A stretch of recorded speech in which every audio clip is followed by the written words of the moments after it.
Govern by pharmacy council of India, जो एक minimum standard of education set करता है टू बिकम अ फार्मेसिस्ट। तो उसमें diploma in pharmacy, bachelor in pharmacy, master, फिर MD आता है। अभी आप लोग प्रीवियस स्पीकर ने बोला कि जो इतना साल से एक्सपीरियंस हो गया उसको क्या वोकेशनल ट्रेनिंग करा के ये करो ना।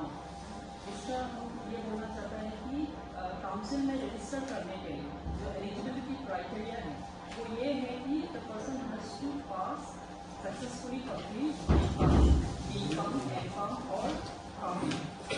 वो क्वालिफाइड बनना ही तो ये वोकेशनल वाला तो वेरीफाई हो गया, उसमें तो पॉसिबिलिटी नहीं है। वी अप्रिशिएट द फैक्ट कि आप लोग इतने साल से इसी प्रोफेशन में डेडिकेटेडली काम कर रहे हैं, इट इज़ वेरी अप्रिशिएटेड।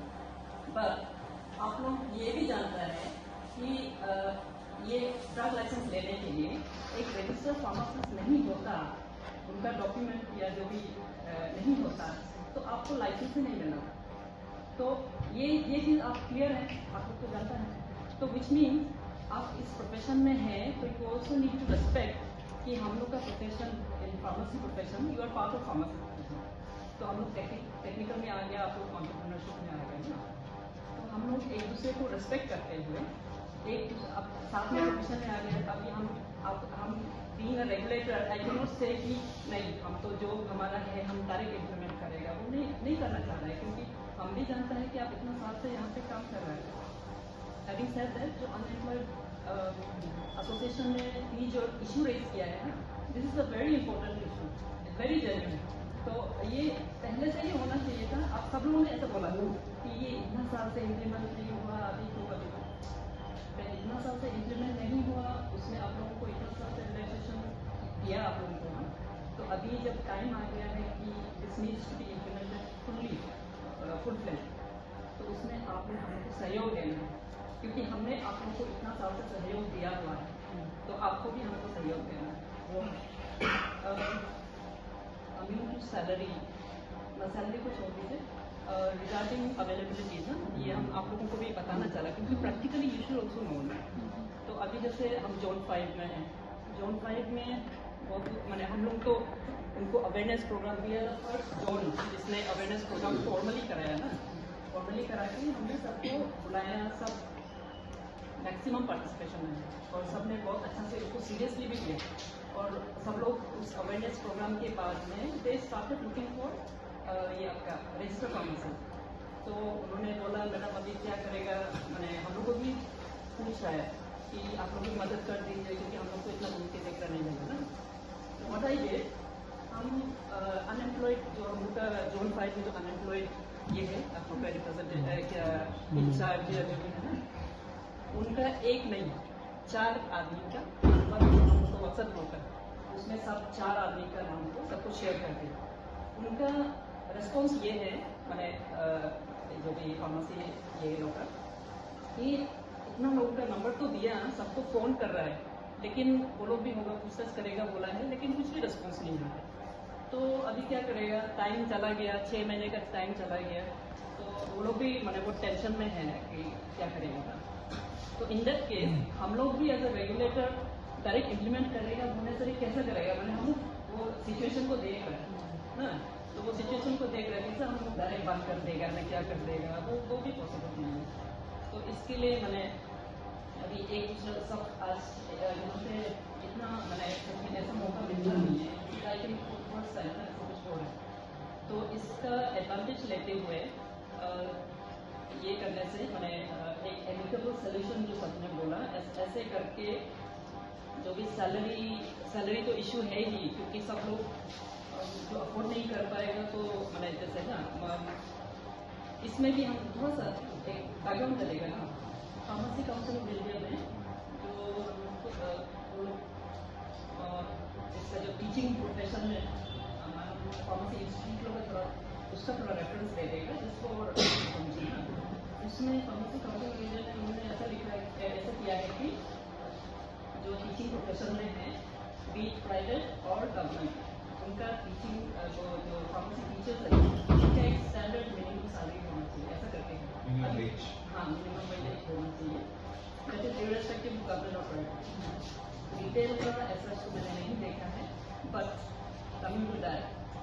ये जो हम उनका अभी प्रोफेशन का बात आ रहा है और मैंने इसमें एक मिनिमम क्वालिफिकेशन लेके सब लोग आया हुआ है।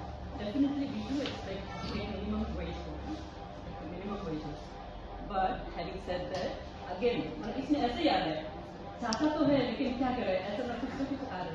तो उसमें अगर आपको आप किसी को इतना मिनिमम इन्होंने जो भी बोला है वो अगर देता है तो प्लीज़ आप भी इंश्योर कीजिए, या हम लोग को भी बताइए अगर वो नहीं बैठता है तो फुल टाइम बैठना है, फुल टाइम बैठना है। दैट इज जो भी सैलरी है that is for full time, not for part time. That is no part time system. जो अभी रूल 65 जो मैडम ने भी जो जिक्र किया है ना, वो rule 65 is in connection to that rule 65 in 2014 यहाँ हमारे डिपार्टमेंट से भी एक ऑर्डर निकला था जहाँ पे बोला कि विद रेफरेंस टू रूल 65 आपको फुल टाइम कॉम्पिटेंस प्रेजेंट होना है। तो उसका क्या मतलब है, there is no part time, full time ही होना है। तो ये सबको लेते हुए अभी हम वही बोलेगा जो भी अनदर पॉइंट रिटेंशन, ये जो अभी सर ने बोला सर ने बोला कि रिटेंशन को होल्ड में नहीं रखना है, या मैंने हम लोग का इम्प्लीमेंटेशन है उसको थोड़ा होल्ड में रखने के लिए बोला ना, जब तक गवर्नमेंट डजंट बेचने के लिए for us government has already given us the order कि हमको ये इम्प्लीमेंट करना है ना। तो हम ऐसा सोचता है कि इसको कम भी ना करते हुए अभी जैसे मेरा जोन में हम देखता है तो सब लोग कॉपरेट कर रहे हैं। जो नया एप्लीकेशन आ रहा है दे आर ब्रिंगिंग वाला, जैसे भी वो लोग कोशिश कर, जो नहीं कर पा रहा है वो थोड़ा लेट अप्लाई करेगा, जो ना पा रहा है वो अप्लाई कर रहा है। और रिन्यूअल का जो है, रिन्यूअल का भी मैंने हम तो उसको अभी तो तक तो ऐसा कोई डिसीजन नहीं हुआ था, तो रिन्यूअल का भी वो लोग ढूंढ रहे हैं ना, जो ढूंढ पा रहा है वो लोग अप्लाई कर रहे हैं, जो नहीं ढूंढ पा रहा है अप्लाई करके भी हम लोग क्योंकि उनको बोल दिया कि जब तक आपका एक ये अरुणाचल रजिस्टर नहीं होगा तो हम तो रिन्यू नहीं कर पाएंगे।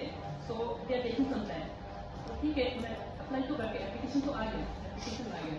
तो इसमें मैंने हम काउंसिल से थोड़ा सा ये रिक्वेस्ट करना चाहता है कि अभी जैसे ट्रांसफर का जो प्रोसेस है ना, जितना हमको सुनने आया है, वो ट्रांसफर प्रोसीजर भी थोड़ा सा सिंपल होना चाहिए या फास्टर होना चाहिए, क्योंकि इसी में टाइम लग के हमारे ट्रांसफर तो करना चाह रहे हैं लेकिन उसमें भी टाइम लग के फिर हम लोग क्या करेगा, टाइम तो नहीं हो रहा है, ऐसे सब होगा। तो हम कुछ लोगों को ऐसे भी मैंने मेरे तरफ से हमको बोला कि अगर आपने अप्लाई किया है फॉर ट्रांसफर, उसका कुछ हमको डॉक्यूमेंट जमा करो when you are submitting for retention, तो वो डॉक्यूमेंट का बेसिस में एटलीस्ट आपका ट्रांसफर प्रोसेस में है वो भी हम जानेंगे ना, तो उस हिसाब से हम काम करते हैं। तो मेरा कहने का ये मतलब है कि आई डोंट वांट दिस, जो ऑयल है ना it's a very positive move, जिसको सब लोग कोऑपरेट करना है। बस हमको ये है कि हमारे पास सच में 6 महीने का टाइम तो निकल गया कि क्या करेगा ऐसा हो जाए, तो उस चीज़ को सब लोग सब साइड से हम लोग एक दूसरे को कोऑपरेट करते हुए अगर टाइम चाहिए तो चलो कैसा हम हमें थोड़ा सा टाइम लेके कर सकते हैं, but it has to be implemented.